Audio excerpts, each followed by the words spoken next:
इस बार आपका क्या मिजाज कर रहा है? महाराजगंज को लेकर, देश को लेकर क्या स्थिति है? किस पार्टी को सपोर्ट करना जा रहा है? किन मुद्दों पर वोट करने जा रहे हैं? देखिए, हम किसी पार्टी को सपोर्ट नहीं करने जा रहे हैं, हम नोटा को सपोर्ट करेंगे। कारण है कि पिछले 8 साल से बोर्ड निगम के कर्मचारी जो रिटायर किए हैं, लगभग 78 लाख कर्मचारी हैं जो पेंशन बोर्ड भोगी निगम हैं। कौन सा बोर्ड निगम? सरकारी जो बोर्ड निगम है जी जी। उसमें से रिटायर किए हुए हैं 78 लाख कर्मचारी हैं जो पिछले 8 साल से अनशन धरना प्रदर्शन कर रहे हैं। हमारे प्रधानमंत्री जी भी 2 बार आश्वासन दे चुके कि हम आपका काम करेंगे पेंशन के लिए। इनका डिमांड है कि 7,500 पेंशन प्लस डीए और उसके अलावे मेडिकल सुविधा दिया जाए। लेकिन अभी तक मोदी जी के गारंटी के बाद भी कोई कार्रवाई नहीं की गई और बेचारे वृद्ध ठंडा में दिसंबर में भी दिल्ली में बैठ करके सब प्रदर्शन रोड पर किए, लेकिन कोई सुनवाई आज तक नहीं हुई। ये इससे काफ़ी हम लोग दुखी हैं और इस कारण हम लोग चाहते हैं कि इस बार कोई पार्टी जब हम लोगों का समर्थन नहीं कर रही है तो हम लोग नोटा पर को दबाएंगे। पिछले कितने सालों से आप लोग संघर्ष कर रहे हैं? पिछले 8 साल से हम लोग संघर्ष कर रहे हैं। तो मोदी सरकार के कार्यकाल में संघर्ष आप लोगों का बीता है? 8 साल से मोदी जी आए तो जिसको 400-500 मिलता था तो 1,000 कर दिए थे मिनिमम, लेकिन आज 1,000 से 2,000 2,500 तक मिलता है। बताइए, इस महंगाई के युग में 2,500 रुपया अगर पेंशन मिलता है, अब पति पत्नी हैं बूढ़े तो क्या करेंगे? 1,100 रुपये का तो आपको सिलेंडर मिलेगा, दवा दारू कहाँ से लाएंगे? एक पोता पोती के लिए चॉकलेट ऐसी नहीं खरीद सकते हैं।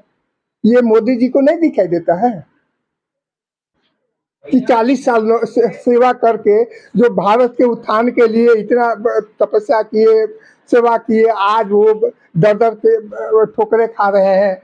कोई किसी का बच्चा नहीं सपोर्ट करता है, अगर करेगा भी तो अगर कोई कुछ करता है बच्चा तो वो अपने लिए करेगा कि वो कहाँ से बाप मतारी की सपोर्ट करेगा। ये सेंट्रल का मामला है जो आप हमला उजागर कर रहे हैं? हाँ, ये है सेंट्रल का मामला है और सेंट्रल का चुनाव है, इसलिए भी हम लोग काफ़ी है इसमें आशान्वित है कि मैंने थे कि हो जाएगा, लेकिन प्रधानमंत्री जी के आश्वासन के बाद भी नहीं हो पाया। कहीं ना कहीं आप के जैसे बुद्धिजीवी लोग जब नोटा का प्रयोग करेंगे तो एक तरह से अच्छा नहीं कहलाएगा। हम लोग नहीं चाहते हुए भी, हम लोग नहीं चाहते, हम लोग दिए हैं आज तक, भाजपा का सपोर्ट किए हैं, हम लोग पार्टी का सपोर्ट किए हैं, जो सरकार रही है हम लोग दिए हैं। लेकिन अब जब हम ही लोग इस उम्र में आ गए और सरकार हम लोग पर ध्यान नहीं दे रही है, दर दर के ठोकरे खा रहे हैं लोग, तो हम लोग क्या सपोर्ट करें? सरकार को कैसे सपोर्ट करें? हेमा मालिनी जी ले गई थी प्रधानमंत्री के पास कि आश्वासन दिए प्रधानमंत्री जी कि हाँ आपका काम हो रहा है। आपको श्रम मंत्री आश्वासन दिए कि आपका काम हो रहा है, लेकिन आज तक कुछ हुआ नहीं, सिर्फ आश्वासन हम लोग को मिला। 8 साल से 2 चुनाव हुआ ना जी। हाँ, तो हम लोग तो उम्मीदें पर कर रहे हैं, सरकार को सपोर्ट किए, हर तरह से देश के उत्थान के लिए सब किए। हम लोग खून पसीना एक करके किए, 40 साल नौकरी किए, 30 साल नौकरी किए। आज 1,000 रुपया 1,500 रुपया पेंशन मिलता है, जिसका 15 लाख 20 लाख रुपया जमा है, उसको अगर फिक्स भी कर दिया रहता तो आराम से जीवन व्यतीत करता। अब लोग इतने संख्या में है और अकेला विरोध करने पे कोई प्रभाव पड़ पाएगा सरकार पे? अब क्या करेंगे? कहीं से तो शुरुआत होना चाहिए। मान लीजिए कि आज कोई नहीं जान रहा था, लेकिन आज तो बहुत आप दिखे होंगे दिल्ली में बहुत सारे मीडिया कर्मी जो है वहाँ दिन रात प्रयास करते हैं, सारा न्यूज़ देते हैं। भले ही बड़े बड़े चैनल नहीं देते हों, लेकिन और सब जो मीडिया कर्मी है जाते हैं वहाँ धरना प्रदर्शन पर। आप जिक्र किए कि हम लोग 75 लाख हैं।